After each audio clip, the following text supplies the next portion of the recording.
പിതാവിൻ്റെയും പുത്രൻ്റെയും പരിശുദ്ധാത്മാവിൻ്റെയും നാമത്തിൽ തന്നെ എല്ലാവർക്കും ഇരിക്കാം. ദൈവ തിരുനാമത്തിന് മഹത്വമുണ്ടാകട്ടെ.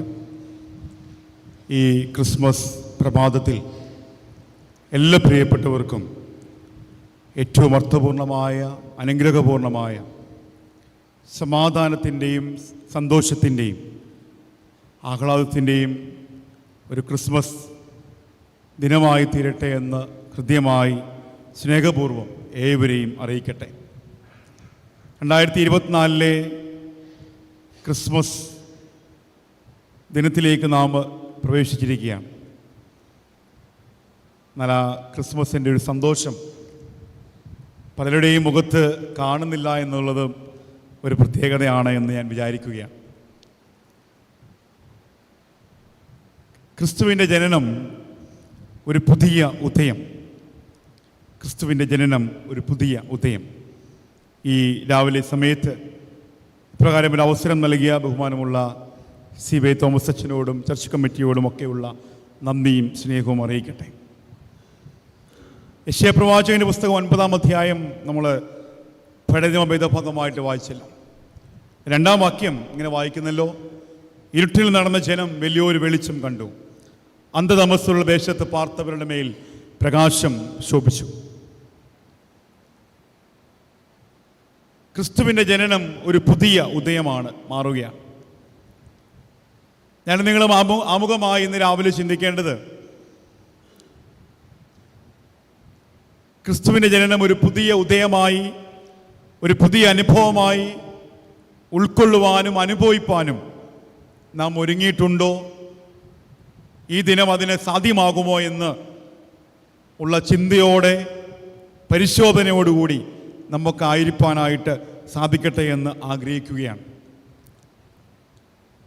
നമുക്കറിയാം, സമാനതകളില്ലാത്ത ഒരു ദൈവാനുഭവമാണ് യേശുക്രിസ്തുവിൻ്റെ ജനനം ഈ ഭൂമിക്ക് സമ്മാനിച്ചത്. എന്നാൽ ക്രിസ്മസ് ആഘോഷങ്ങൾക്കിടയിലും ക്രിസ്തു ജനനത്തിൻ്റെ സന്ദേശവും സന്തോഷവും സമാധാനവും ഒക്കെ ബോധ്യപ്പെടാതെ പോകുന്നില്ലേ എന്ന് ഞാൻ നിങ്ങളും ആലോചിക്കുന്നതും ഉചിതമായിരിക്കും. ലോകപ്രകാരം ചിന്തിച്ചാലും പറഞ്ഞാലും കച്ചവടവൽക്കരിക്കപ്പെട്ടു പോയ ഒരു ക്രിസ്മസ് കാലഘട്ടമാണ് നമ്മുടെ മുമ്പിലൂടെ കടന്നു പോകുന്നത്. അപ്രകാരമുള്ള ക്രിസ്മസ് ആഘോഷങ്ങളുടെ ഒരു കാലഘട്ടമാണ്. അതിൻ്റെ മറവിൽ നിന്ന് ക്രിസ്തു ജനനത്തിൻ്റെ ഉത്തമമായ ബോധ്യങ്ങളിലേക്ക് സഭയ്ക്ക് മടങ്ങി വരുവാനായിട്ട് സാധിക്കണം.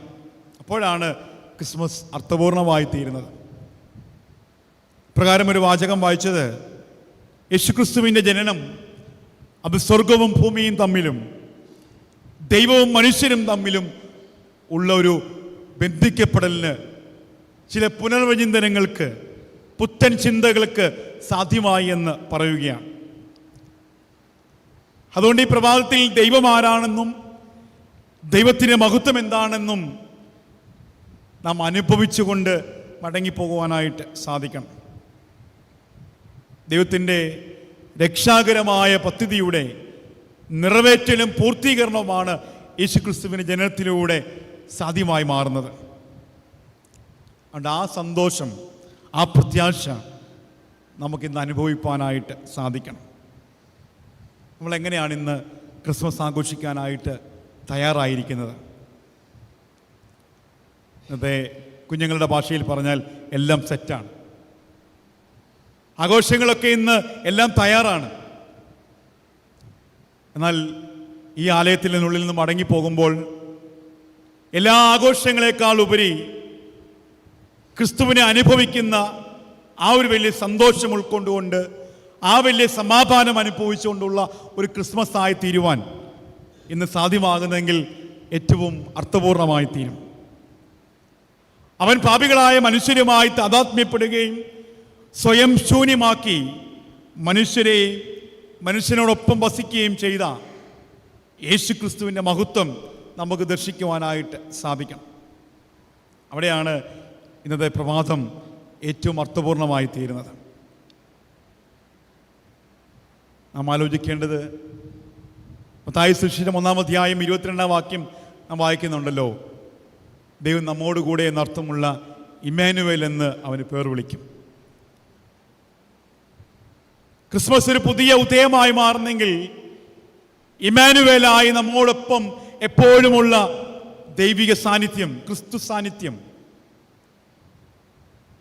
നമുക്ക് അവനോടൊപ്പം എങ്ങനെ ആയിത്തീരുവാൻ സാധിക്കുന്നു എന്ന് പരിശോധിക്കേണ്ടത് ആവശ്യമാണ്. നമുക്കെങ്ങനെ അവനോടൊപ്പമായി തീരാൻ സാധിക്കും? ഒരിക്കൽ എബ്രഹാം ലിങ്കൻ തൻ്റെ സൈന്യത്തിലെ ആളുകളുമായിട്ട് സംസാരിക്കുകയാണ്. അതിലെ മുതിർന്ന ആളുകളുമായിട്ട് സംസാരിക്കുകയാണ്. അപ്പോൾ അതിലൊരാൾ വന്നിട്ട് പറഞ്ഞു, സർ, എനിക്കൊരു കാര്യം പറയാനുണ്ട്. നമ്മുടെ ഇതുവരെയുള്ള എല്ലാ പ്രവർത്തനങ്ങളിലും നാം വിജയിച്ചു, ധൈര്യമായി നാം മുന്നേറുകയാണ്, സന്തോഷത്തോടു കൂടിയാണ് സാറിൻ്റെ മുമ്പിൽ നിൽക്കുന്നത് എന്ന് പറയുകയാണ്. എന്നിട്ട് അദ്ദേഹം പറഞ്ഞു, അതുകൊണ്ട് സർ, എനിക്ക് പറയാനുള്ളത് നമ്മുടെ എല്ലാ അനുഗ്രഹത്തിൻ്റെയും കാരണം ദൈവം നമ്മോടുകൂടെ ഉള്ളതാണ് എന്ന് പറയുകയാണ്. അപ്പോൾ എബ്രഹാം ലിങ്കൻ അത് കേട്ടിട്ട് പറഞ്ഞു, ശരിയാണ്, താങ്കൾ പറഞ്ഞ വളരെ ശരിയാണ്, നമ്മുടെ എല്ലാ വിജയത്തിനും ഈ ദൈവം നമ്മോട് കൂടെ ഉണ്ടായിരുന്നു. എന്നാൽ എനിക്ക് നിങ്ങളോട് ചോദിക്കാനുള്ളത്, ആർ യു വിത്ത് ഗോഡ്? നിങ്ങൾ ദൈവത്തോടൊപ്പമായിരുന്നു?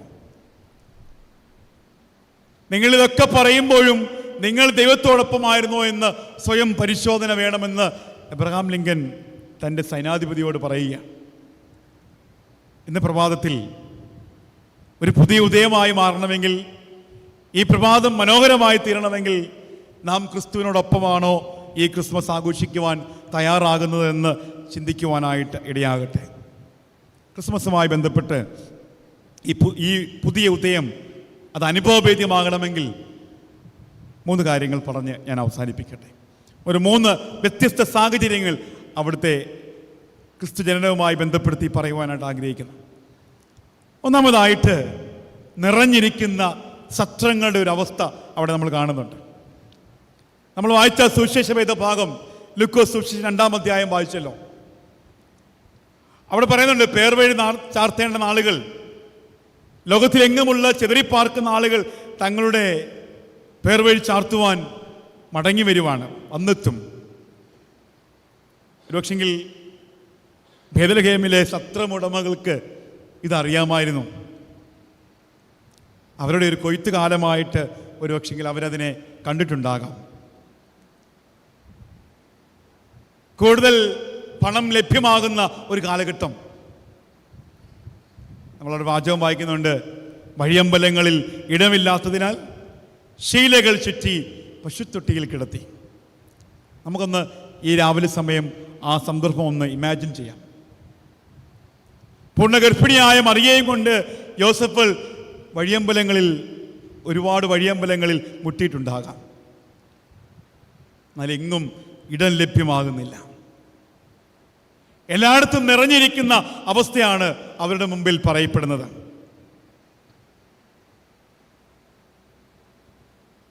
ക്രിസ്തുവിന് പിറവിയെടുക്കുവാൻ കഴിയാത്ത വിധം നിറയപ്പെട്ട ഒരവസ്ഥ നമ്മുടെ മുമ്പിൽ വരികയാണ്, നമ്മുടെ മുമ്പിൽ കാണുകയാണ്. നമുക്ക് പലപ്പോഴും ഇങ്ങനെ നിറയപ്പെട്ട സാഹചര്യങ്ങൾ ഉണ്ടായിട്ടില്ലേ? അവന് പിറവിയെടുക്കുവാൻ കഴിയാത്ത വിധം ലോകപ്രകാരമുള്ള ഭൗതികപരമായിട്ടുള്ള ധാരാളം കാര്യങ്ങളാൽ നിറയപ്പെട്ട സാഹചര്യം നമ്മുടെ മുമ്പിലുണ്ട്. ജഡികമായ മോഹങ്ങൾ കൊണ്ട് നിറഞ്ഞിരിക്കുന്ന സത്രങ്ങൾ നമുക്കില്ലേ? നമ്മുടെ ദുരഭിമാനം കൊണ്ടും അഹങ്കാരം കൊണ്ടും നിറഞ്ഞിരിക്കുന്ന സത്രങ്ങൾ നമുക്കില്ലേ? പാരമ്പര്യങ്ങളുടെ പൊങ്ങച്ചം പറയപ്പെടുന്ന സത്രങ്ങൾ നമുക്കില്ലേ? ഇങ്ങനെ നിറയപ്പെട്ട അവസ്ഥയിൽ എങ്ങനെയാണ് ക്രിസ്തുവിന് പിറവിയെടുക്കുവാൻ ഇടം നൽകുന്നത്? എങ്ങനെയാണ് ഇതൊരു പുതിയ ഉദയമായി, ഒരു പുതിയ പ്രഭാതമായി മാറുവാൻ സാധിക്കുന്നത്? ലോകപ്രകാരം ചിന്തിച്ചാൽ നഷ്ടങ്ങൾ സംഭവിക്കാം, അല്ലേ? അവനിടം നൽകുമ്പോൾ ചില നഷ്ടങ്ങൾ സംഭവിക്കാം. സക്കായുടെ ജീവിതം പരിശോധിക്കുമ്പോൾ കാണുന്നുണ്ടല്ലോ, താൻ നേരായ പാതയിൽ നേടിയതും അല്ലാതെ നേടിയതുമൊക്കെ അവർ നഷ്ടപ്പെടുന്ന ഒരു ചിത്രം നമ്മൾ കാണുന്നുണ്ട്. ഇതൊരു വെല്ലുവിളിയാണ്. ക്രിസ്തുവിന് പിറവിയെടുക്കുവാൻ ഇടം നൽകുക, നിറഞ്ഞിരിക്കുന്നതിനെയൊക്കെ മാറ്റി ശൂന്യവൽക്കരിക്കപ്പെടേണ്ട ഒരു വെല്ലുവിളി ഇന്ന് രാവിലെ ഈ പുതിയ ഉദയത്തിൽ നമ്മുടെ മുമ്പിൽ വെക്കുകയാണ്. നമ്മൾ വാചകം വായിക്കുന്നുണ്ട്, മാനവജാതിയുടെ വീണ്ടെടുപ്പിനായി സകലത്തിൻ്റെയും അധികാരിയും ഉന്നതസ്ഥാനിയുമായിരുന്ന പുത്രൻ സ്വയം ശൂന്യവൽക്കരിക്കപ്പെട്ട് ഏറ്റവും ഹീനവേഷമെടുത്തു എന്ന് നമ്മൾ വായിക്കുന്നുണ്ട്. അതുകൊണ്ട് ക്രിസ്തുവിന് ഇടം നൽകണമെങ്കിൽ, ക്രിസ്തുവിൻ്റെ ജനനം ഒരു പുതിയ ഉദയമായി മാറണമെങ്കിൽ അവന് ഇടം നൽകുവാൻ, സ്വയം ശൂന്യവൽക്കരിക്കപ്പെടുവാനായിട്ട് ഞാൻ നിങ്ങളും തയ്യാറാകണം. അടുത്ത രണ്ടാമത്തെ പ്രത്യേകത എന്താണ്? ഒഴിയപ്പെട്ട കാലിത്തൊഴുത്ത്. നമുക്കറിയാം, കാലിത്തൊഴുത്തിൽ കാലികളുണ്ടാകും. വേദപണ്ഡിതന്മാർ പറയുന്നത് കാലികളാണ് പാലസ്തീൻ സമ്പദ്ഘടന ഒരു പക്ഷെങ്കിൽ നിയന്ത്രിച്ചിരുന്നത്. കാലികളുടെ എണ്ണം നോക്കിയാണ് സമ്പന്നനെന്നോ ദരിദ്രനെന്നോ ഒരു പക്ഷെങ്കിൽ പറഞ്ഞിരുന്ന ഒരു കാലഘട്ടം. അവിടെയാണ് ലൂക്കോസ് സുവിശേഷം 2-ാം അധ്യായം 12-ാം വാക്യത്തിൽ ദൂതന്മാർ ആട്ടിടയന്മാർക്ക് നൽകുന്ന സന്ദേശത്തിൽ പറയുന്നു, നിങ്ങൾക്ക് അടയാളമോ? ശീലകൾ ചുറ്റി പശുത്തൊട്ടിയിൽ കിടക്കുന്ന ഒരു ശിശുവിനെ നിങ്ങൾ കാണും. അത് ആരുടേതാണെന്ന് പറയുന്നില്ല. ഏത് സമ്പന്നൻ്റെ ആണെന്നോ ഏത് ദരിദ്രൻ്റെ ആണെന്നോ അവിടെ വെളിവാക്കുന്നില്ല. അവർ ബേത്ലഹേമോളം ചെന്ന് ശിശുവിനെ കണ്ടു എന്ന് നമ്മൾ വായിക്കുന്നുണ്ട്. അവിടെ തന്നെ നമ്മൾ വായിക്കുന്നുണ്ട്, ആ ദേശത്ത്, ആ ഭാഗത്ത് കാലികൾ മഞ്ഞേറ്റുകൊണ്ട് രാത്രിയിൽ വെളിമ്പ്രദേശത്ത് കിടക്കുകയാണ് എന്ന് വായിക്കുന്നുണ്ട്. അതിന് കാവൽ നിൽക്കുന്ന ഇടയന്മാരെ പറ്റി നമ്മൾ വായിക്കുന്നുണ്ട്. തങ്ങളുടെ സമ്പത്തിനെയും കൊണ്ട് സുരക്ഷിതമല്ലാത്ത ഇടത്ത് വെളിമ്പ്രദേശത്ത് കിടക്കുകയാണ്, കാവൽ നിൽക്കുകയാണ്. ഇന്ന് നമുക്ക് നമ്മുടെ സുഖലോലുപതകളും സുരക്ഷിതത്വങ്ങളുമൊക്കെ വിട്ടിറങ്ങുവാൻ പലപ്പോഴും മടിയാണ്. ഇവിടെ രാത്രിയിൽ തങ്ങളുടെ ഉപജീവന മാർഗങ്ങൾക്ക് വേണ്ടി സമൂഹത്തിൽ പാർശ്വവൽക്കരിക്കപ്പെട്ട് എന്ന് കരുതുന്ന ഒരു സമൂഹം, അവർക്കാണ് ഈ ദിവ്യ സന്ദേശം കേൾക്കുവാനും യേശുക്കുഞ്ഞിനെ കാണുവാനും ഉള്ള ആ ഭാഗ്യം ആദ്യം ലഭ്യമാകുന്നത്. സുഖലോലുപതയ്ക്ക് ഏറെ പ്രാധാന്യം കൊടുക്കുമ്പോൾ, സുഖസൗകര്യങ്ങൾ വിട്ട് ഇറങ്ങുവാൻ, നമ്മൾ മാറേണ്ട ഇടത്തു നിന്ന് മാറുവാൻ തയ്യാറാകാതിരിക്കുമ്പോൾ എങ്ങനെയാണ് ക്രിസ്തുവിനെ കാണുവാനായിട്ട് സാധിക്കുന്നത്? ഇന്ന് ഹൈടെക് ആഘോഷങ്ങളുടെ ഒരു കാലമാണല്ലോ, വർണ്ണാഭമാകുന്ന ആഘോഷങ്ങളുടെ ഒരു കാലമാണ്. എന്നാൽ ആഘോഷത്തിമിർപ്പിൽ ക്രിസ്തുവിന് പലപ്പോഴും ഇടം നഷ്ടമാകുന്നില്ലേ എന്ന് ഒരു സ്വയശോധന ഞാനും നിങ്ങളും ചെയ്യേണ്ടത് അനിവാര്യമാണ്. ചില സ്വയത്തെ ഇല്ലാതാക്കുമ്പോൾ, ചില ഒരുക്കത്തോടുകൂടി ഇരിക്കുമ്പോൾ, അവന് പിറവിയെടുക്കുവാൻ ഇടമൊരുക്കി തയ്യാറായി നിൽക്കുമ്പോൾ ഈ പ്രഭാതം ഏറ്റവും അനുഗ്രഹപൂർണമായി തീരും. ഇവിടെ നിറയപ്പെട്ട സാഹചര്യത്തെ പറ്റി പറഞ്ഞു, ഒഴിയപ്പെട്ട സാഹചര്യത്തെ പറ്റി ഞാൻ പറഞ്ഞല്ലോ. മൂന്നാമതായിട്ട് പ്രത്യേകത എന്താണ്? അവിടെ ഒരു സമർപ്പണമുണ്ടായിരുന്നു, ചോദ്യം ചെയ്യാതെ ഒരു സമർപ്പണം. യേശുക്രിസ്തുവിൻ്റെ ഈ ലോകത്തിലെ ആഗമനത്തിൻ്റെ ആരംഭം അത് ഗബ്രിയേൽ ദൂതൻ മറിയയ്ക്ക് വന്ദനം ചെയ്യുന്ന നിമിഷമാണ് എന്ന് പറയാം. മറിയയുടെ അടുക്കൽ വന്ന ദൂതൻ മറിയയ്ക്ക് വന്ദനം ചൊല്ലുകയാണ്. ഏറെ താമസിക്കാതെ ആ വന്ദനത്തിൻ്റെ അർത്ഥം താൻ തിരിച്ചറിയുകയാണ്. എന്താണ് ഇവിടുത്തെ പ്രത്യേകത? വിവാഹ നിശ്ചയം കഴിഞ്ഞിരുന്നെങ്കിലും ഭർത്താവിനൊപ്പം ജീവിതം ആരംഭിക്കുന്നതിന് മുമ്പ് തന്നെ ഒരു കുഞ്ഞിനെ ഉദരത്തിൽ വഹിക്കേണ്ടി വരുന്ന സാഹചര്യം ഒന്ന് ആലോചിച്ച് നോക്കി. ഒരുപക്ഷെ ഒന്ന് ചിന്തിച്ച് കാണും, താൻ സ്വപ്നം കണ്ടിരുന്ന യോസഫുമൊത്തുള്ള ജീവിതം. ഒരുപക്ഷെങ്കിൽ ആ ജീവിതത്തിൽ സംഭവിച്ചേക്കാവുന്ന തകർച്ചകളെ പറ്റി താനൊന്ന് ആലോചിച്ച് കാണും. അന്നവിടെ നിലവിലുണ്ടാകുന്ന നിയമത്തെപ്പറ്റി താൻ ആലോചിച്ച് കാണും. അങ്ങനെ ഒത്തിരി വ്യതകളിലൂടെ കടന്നുപോയപ്പോഴും മറിയ ഒന്ന് ഉറപ്പിച്ച് പറയുന്നുണ്ട്, ദൂതൻ പറഞ്ഞത് ദൈവഹിതമാണ്. അതുകൊണ്ടാണ് ലൂക്കോസ് സുവിശേഷം 1-ാം അധ്യായം 38 പറയുന്നു, ഇതാ ഞാൻ കർത്താവിൻ്റെ ദാസി, നിന്റെ വാക്കുപോലെ എനിക്ക് ഭവിക്കട്ടെ. സമർപ്പിക്കുകയാണ്. എന്തൊക്കെ സംഭവിച്ചാലും കുഴപ്പമില്ല, അവിടത്തേക്ക് പിറവിയെടുക്കുവാൻ വേണ്ടി ഞാനിതാ സമർപ്പിക്കുന്നു എന്ന് പറയുന്നൊരു ഭാഗം. തൻ്റെ ഉദരം ദൈവപുത്രനെ ജാതം ചെയ്യുവാനായി മറിയ ഒരുക്കുകയാണ്, ഇടം ഒരുക്കുകയാണ്. എനിക്ക് പ്രിയമുള്ളവരെ, ചടങ്ങുകളിലും ആഘോഷങ്ങളിലും ഒഴുകി ക്രിസ്തു പിറവി നാം കൊണ്ടാടുമ്പോൾ ജീവിതത്തിൽ സാഹസികതയില്ലാതെ ക്രിസ്തുവിന് ഇടം കൊടുക്കുവാനായിട്ട് സാധിക്കുകയില്ല. ചിലതൊക്കെ വിട്ടൊഴിയാതെ, ചില ഇരിപ്പിടങ്ങളൊക്കെ മാറാതെ, ചിലതിനോടൊക്കെ നോ പറയാതെ, ഒരു സമർപ്പണമില്ലാതെ അവന് ഇടം നൽകുവാനായിട്ട് നമുക്ക് സാധിക്കത്തില്ല. അതുകൊണ്ട് തന്നെ ഇങ്ങനെ പറയാം, ഇതിൽ സ്വയത്തിൻ്റെ മരണവും ലോകം നൽകുന്ന മരണവും ഉണ്ടാകും. ചിലതൊക്കെ നമ്മൾ തള്ളിക്കളഞ്ഞേക്കാം. അവനിടം നൽകുമ്പോൾ, അവനോടൊപ്പം ജീവിക്കുമ്പോൾ ചിലതിനോടൊക്കെ നമുക്ക് നോ പറയേണ്ടി വരാം. അതുകൊണ്ടാണ് ഞാൻ പറഞ്ഞത്, സ്വയത്തിൻ്റെ മരണവും ലോകം നൽകുന്ന മരണവും ഒക്കെ ഉണ്ടാകാം. എന്നാൽ ക്രിസ്തുവിനെ പിറക്കുവാൻ ഒരിടം നൽകുമ്പോൾ എന്നിലെ നിറഞ്ഞ അനുഭവം മാറി ശൂന്യവൽക്കരിക്കപ്പെടുവാനായിട്ട് നാം ഒരുങ്ങുവാൻ തയ്യാറാകണം. ലോകബന്ധനത്തിൻ്റെ ചിന്തകൾ മാറി ഒരു വിലയേറിയ ബന്ധനത്തെ, ക്രിസ്തു എന്ന ബന്ധത്തെ സ്വീകരിപ്പാനായിട്ട് നമുക്ക് സാധിക്കണം. ഇന്ന് പലപ്പോഴും പലരും ചെയ്യുന്ന എന്താണ്? ക്രിസ്തുവിനെ സ്വീകരിക്കുമ്പോഴുണ്ടാകുന്ന പ്രതികൂലങ്ങളെ ഓർത്ത് ചിന്തിച്ച് അകൽച്ച പാലിക്കാറുണ്ട്. എന്നാൽ ക്രിസ്തുവിനെ തിരസ്കരിക്കാതെ ചില സാഹസികതകൾ ഏറ്റുകൊണ്ട് ക്രിസ്തുവിന് ഇടം നൽകുവാനായിട്ട് നമുക്ക് സ്ഥാപിക്കണം. നമ്മൾ വായിച്ച പഴയ നിയമവേദ ഭാഗം ഇരുളിനെ പറ്റിയാണ് പറയുന്നത്. നാം ഇരുളുകളിൽ വസിച്ച് ദൈവം നമ്മോടുകൂടെ ഇല്ലാതായി തീർന്നിരിക്കുന്നുവോ എന്ന് ഞാനും നിങ്ങളും ആലോചിക്കണം. ദൈവം നമ്മോട് കൂടെ ഉണ്ടോ? ഇപ്രകാരം ഒരു ചിത്രീകരണം വായിച്ചിട്ടുണ്ട്. സൂര്യൻ അസ്തമിക്കുകയാണ്, എല്ലായിടത്തും ഇരുട്ട് വ്യാപിക്കുകയാണ്.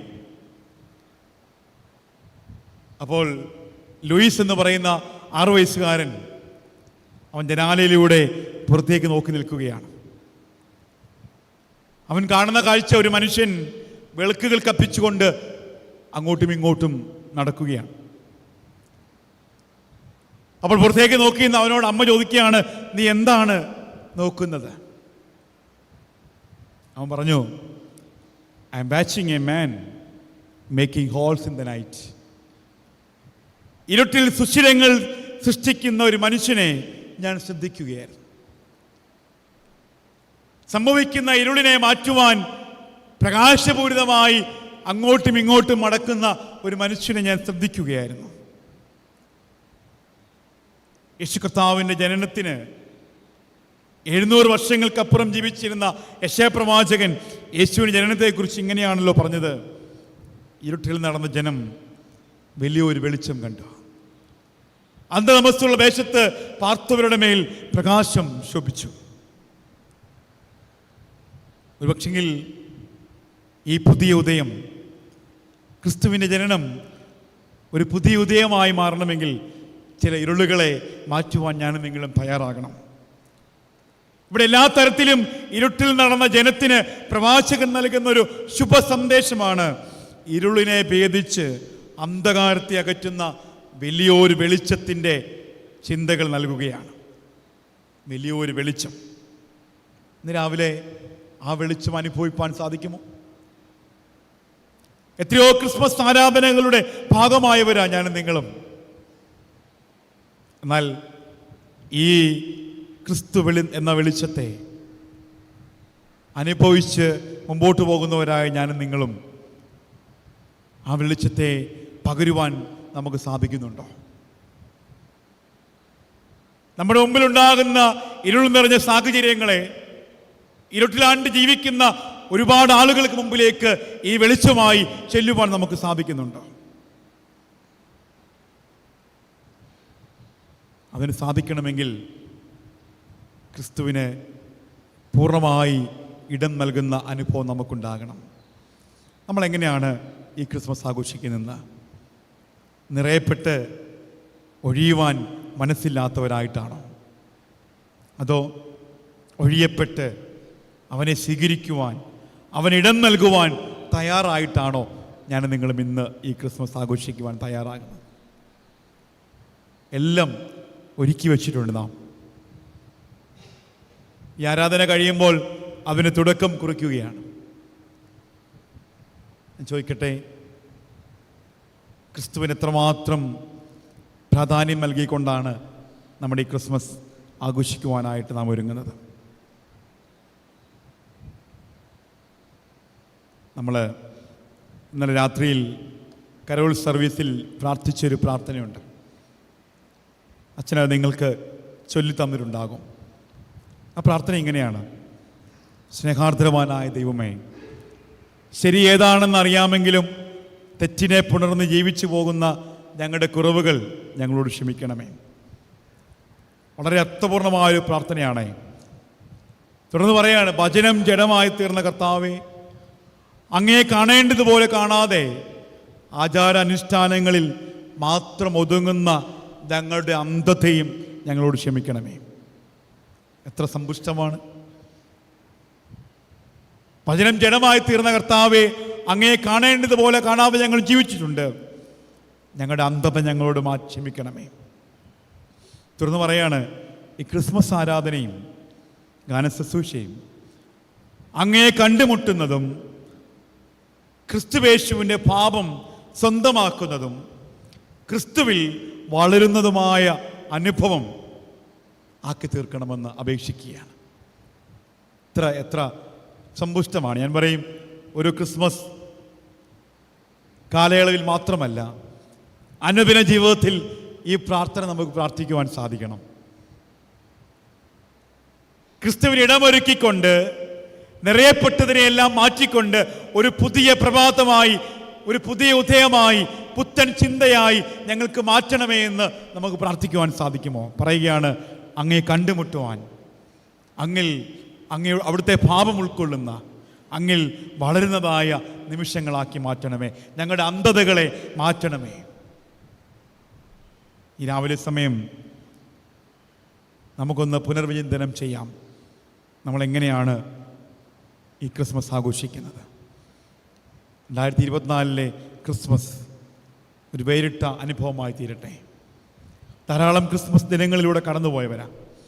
എന്നാൽ ഈ പ്രഭാതം എന്നെ നിങ്ങളെയും ആഹ്വാനം ചെയ്യുന്നത് നിറയപ്പെട്ടതിനെയൊക്കെ മാറ്റി ക്രിസ്തുവിൻ്റെ ജനനം ഒരു പുതിയ ഉദയമായി മാറണമെങ്കിൽ നിറയപ്പെട്ടതൊക്കെ മാറുവാൻ, അവന് വേണ്ടി ഇടമൊരുക്കുന്ന അനുഭവമായി തീരുവാൻ, അവനെ കണ്ടുമുട്ടുന്ന അനുഭവമായി തീരുവാൻ, ഒരു സമർപ്പണത്തിൻ്റെ അനുഭവമായി തീരുവാൻ, അവനിൽ വളരുന്നതായ അനുഭവമായി തീരുവാൻ എനിക്ക് നിങ്ങൾക്കും സാധിക്കട്ടെ. അതിന് ദൈവത്തിൻ്റെ പരിശുദ്ധാത്മാവ് എന്നെ നിങ്ങളെയും വഴി നടത്തട്ടെ. ഇപ്പോൾ പിതാവായ ദൈവത്തിനും പുത്രനായ ദൈവത്തിനും പരിശുദ്ധാത്മാവായ ദൈവത്തിനും സകല ബഹുമാനം മഹത്വവും കാലവസാനം കൂടാതെ